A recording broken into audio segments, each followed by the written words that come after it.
दोस्तों, श्री कृष्ण के पुत्र सांब कितने शक्तिशाली थे? क्या वह सच में दुष्ट थे? क्या श्री कृष्ण उन्हें एक शत्रु की नजर से देखते थे? कितने युद्ध लड़े थे उन्होंने? क्या है सांब की रहस्यमय कहानी? सांब के जीवन से जुड़ी एक एक सत्य को जानने के लिए इस वीडियो को अंत तक अवश्य देखें। नमस्कार दोस्तों, हमारे चैनल में आपका स्वागत है। अगर आपको हमारी वीडियो पसंद आती है तो कृपया चैनल को सब्सक्राइब और वीडियो को लाइक अवश्य करें। दोस्तों, सांब के जन्म की कथा हमें देवी भागवत स्कंद 4 में मिलती है। इसके अनुसार एक समय देवी रुक्मणी के प्रद्युम्न आदि गुण संपन्न पुत्रों को देखकर दिन भाव से जामवती ने श्री कृष्ण से संतान हेतु याचना करी। तब तपस्या करने का निश्चय करके वह पर्वत पर चले गए, जहाँ महान तेजस्वी तथा शिव भक्त मुनि अपमन्यु विराजमान थे। वहाँ पर पुत्र अभिलाषी श्री कृष्ण ने अपमन्यु को अपना गुरु मानकर उनसे पाशुपात दीक्षा ली।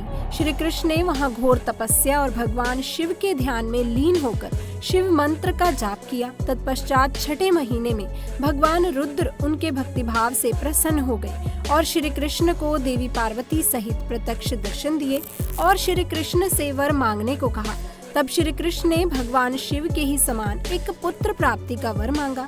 तत्पश्चात जामवंती को पुत्र प्राप्त हुआ। क्योंकि भगवान शिव के अर्धनारीश्वर रूप को सांब नाम से जाना जाता है, इसलिए जामवंती के उस पुत्र का नाम भी सांब रखा गया। भागवत पुराण के अनुसार सांब को कार्तिकेय जी का अवतार माना गया है। महाभारत के सभा पर्व अध्याय 4 के अनुसार प्रद्युम्न, सांब, सात्यकी तथा निरुद्ध ने अर्जुन के पास रहकर धनुर्विद्या की शिक्षा ली थी। अपने भाई प्रद्युम्न की तरह ही उन्हें भी मायावी शक्तियों का ज्ञान था। महाभारत के सभा पर्व 14 में श्री कृष्ण युधिष्ठिर से कहते हैं, हमारी सेना में अपने भाई के साथ चारों देशन, चक्रदेव, सात्यकी, मैं, बलराम जी और प्रद्युम्न ये 7 अतिरथी वीर हैं। जहां श्री कृष्ण कहते हैं कि सांब बल और पराक्रम में उनके ही समान है। महाभारत वन पर्व 120 में सात्यकी युधिष्ठिर को सांब के बारे में बताते हुए कहते हैं कि जामवंती नंदन सांब रणभूमि में बड़े प्रचंड प्रकर्मशाली बन जाते हैं। उस समय इनके लिए कुछ भी आश्चर्य नहीं है।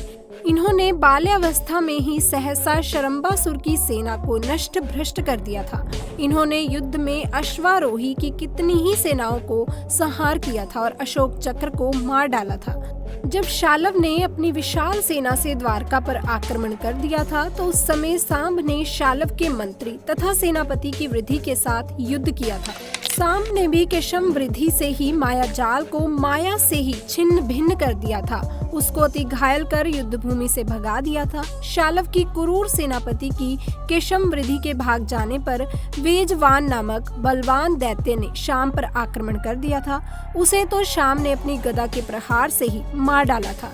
तदंतर सांब शालव की सेना में घुसकर उससे युद्ध करने लगे और उन्होंने शालव और उसकी सेना के संहार के लिए प्रद्युम्न तथा श्री कृष्ण की मदद की थी। जब बाणासुर ने श्री कृष्ण के पोते निरुद्ध को बंदी बना लिया था तो उस समय भी बलराम, श्री कृष्ण और प्रद्युम्न आदि के साथ सांब ने भी लगभग 12 अक्षौणी सेना के साथ बाणसुर की राजधानी शोणितपुर पर धावा बोल दिया था और वहां सांब का बाणासुर के पुत्र के साथ युद्ध हुआ था।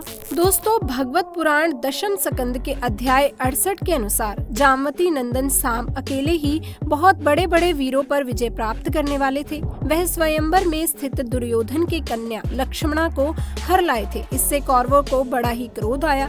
वो बोले, यह बालक बहुत ही ढीठ है। देखो तो सही, इसने हम लोगों को नीचा दिखाकर बलपूर्वक हमारी कन्या का अपहरण कर लिया।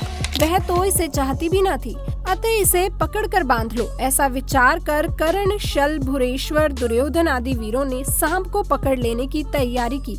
जब महारथी सांब ने देखा कि धृतराष्ट्र के पुत्र मेरा पीछा कर रहे हैं, तब वो अकेले ही रणभूमि में डट गए और तुरंत अपना धनुष उठाकर कर्ण आदि 6 वीरों पर, जो अलग अलग 6 रथों पर सवार थे, 6 बाणों के साथ अलग अलग प्रहार किया।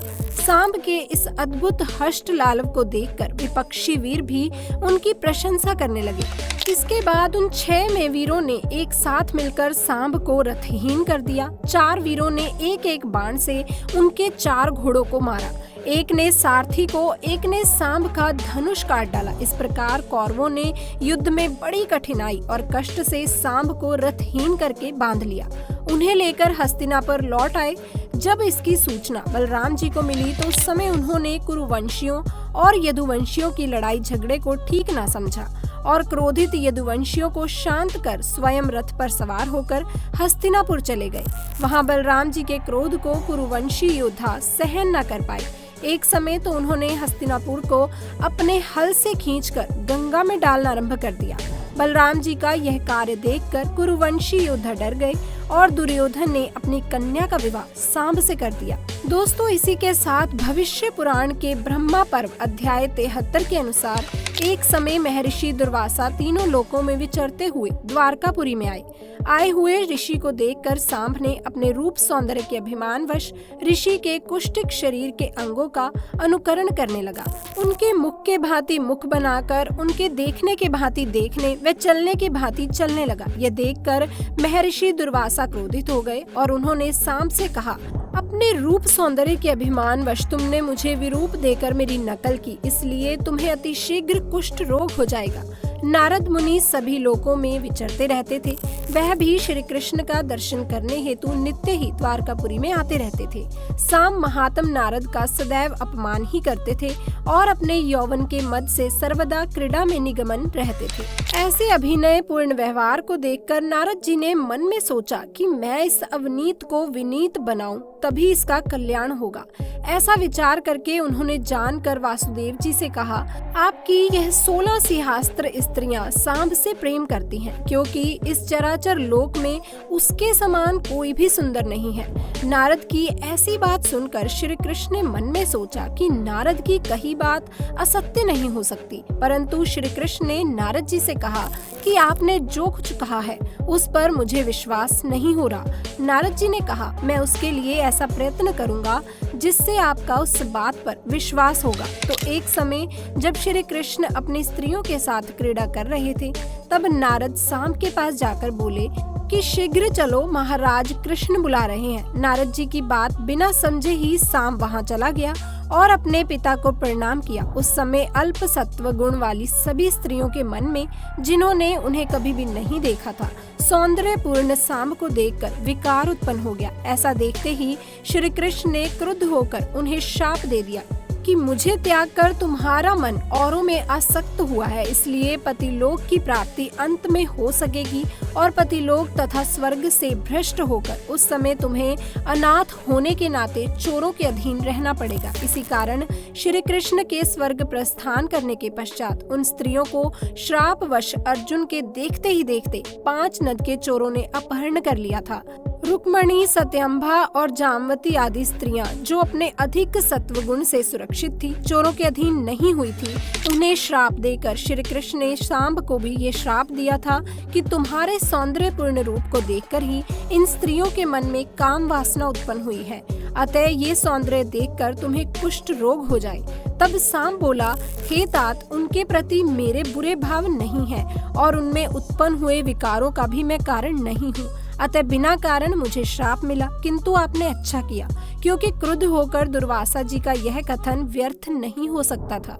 इसके उपरांत सांब प्रभास क्षेत्र में चले गए, जो सभी पापों का नाश करने वाला स्थान है। उस पवित्र स्थान पर पहुंचने के बाद उन्होंने बहुत कठोर तपस्या की, भगवान सूर्य को वहां स्थापित किया। सांब ने उनकी नियमित रूप से आराधना की। सूर्यदेव ने सांब की तपस्या से प्रसन्न होकर उनका कुष्ठ रोग दूर कर दिया। दोस्तों, महाभारत के मौसल पर्व अध्याय 1 के अनुसार एक समय महर्षि विश्वामित्र, कणव और नारद जी द्वारकापुरी में गए थे। उस समय सारण आदि वीर सांब को स्त्री के रूप में विभूषित करके उनके पास ले गए और उन मुनियों से पूछा कि महर्षियों, ये स्त्री अमित तेजस्वी बभ्रू की पत्नी है। बभ्रू के मन में पुत्र की बड़ी लालसा है। आप लोग ऋषि हैं, अतः आप बताएं कि इसके गर्भ से क्या उत्पन्न होगा। उन दुर्बुद्धि बालकों के ऐसे बर्ताव से सभी महर्षि कुपित हो उठे। वह बोले, क्रूर और दुराचारी यादव कुमारों, भगवान श्री कृष्ण का ये पुत्र सांब एक भयंकर लोहे का मूसल उत्पन्न करेगा, जो कि वृष्णि और अंधक वंश के विनाश का कारण होगा। उसी से तुम लोग बलराम और श्री कृष्ण के सिवा अपने शेष समस्त कुल का संहार कर डालोगे। भगवान श्री कृष्ण ने भी यदुवंशी पर आने वाले उस काल को पलटने की इच्छा नहीं की थी। दूसरे दिन सवेरा होते ही सांब ने उस मूसल को जन्म दिया। तब राजा उग्रसेन के कहने पर उस मूसल को कुटवाकर अंततः महीन चूर्ण करवा दिया गया और उनके सैनिकों ने उस लोह चूर्ण को समुद्र में फेंक दिया, परंतु चूर्ण के कण तट पर आकर घास के रूप में उग गए। आगे जैसे जैसे समय बीतता गया, वैसे वैसे यदुवंशी विनाश की ओर बढ़ता गया। एक समय सभी विरंशी, अंधक तथा अन्य वंशी आपस में ही लड़कर मारे गए। उन ऋषियों के श्राप से वह घास वज्र के समान भयंकर लोहे का मूसल बन गई थी। उन्हीं मूसलों से उन्होंने एक दूसरे को काट डाला। श्री कृष्ण जब अपने पुत्र साम, चारुदोष और प्रद्युम्न को तथा अपने पोते निरुद्ध को मारा गया देखा, उनकी क्रोधाग्नि प्रज्वलित हो उठी। श्री कृष्ण ने उस समय शेष बचे हुए समस्त यादव का संहार कर डाला था। दोस्तों, जैसे कुछ टीवी सीरियल में सांब को श्री कृष्ण के पुत्र के रूप में दिखाया जाता है, महाभारत तथा कुछ पुराणों में उनका वर्णन बिल्कुल ही अलग है। सांब ने चंचलता पूर्वक कुछ गलतियां जरूर की थी, जिसका उन्हें दंड भी मिला, परंतु दोस्तों वे दुष्ट या बुरे स्वभाव के नहीं थे। वे अपने पिता के समान ही महान योद्धा थे और श्री कृष्ण का पुत्र होकर कोई कैसे दुष्ट प्रवृत्ति का हो सकता है। तो दोस्तों, आज की वीडियो में बस इतना ही। आशा करते हैं आपको हमारी ये वीडियो अवश्य ही पसंद आई होगी, तो कृपया करके हमारे चैनल को लाइक, शेयर और सब्सक्राइब जरूर कीजिएगा। मिलेंगे किसी नई वीडियो में नई जानकारी के साथ। तब तक के लिए आप सभी का धन्यवाद।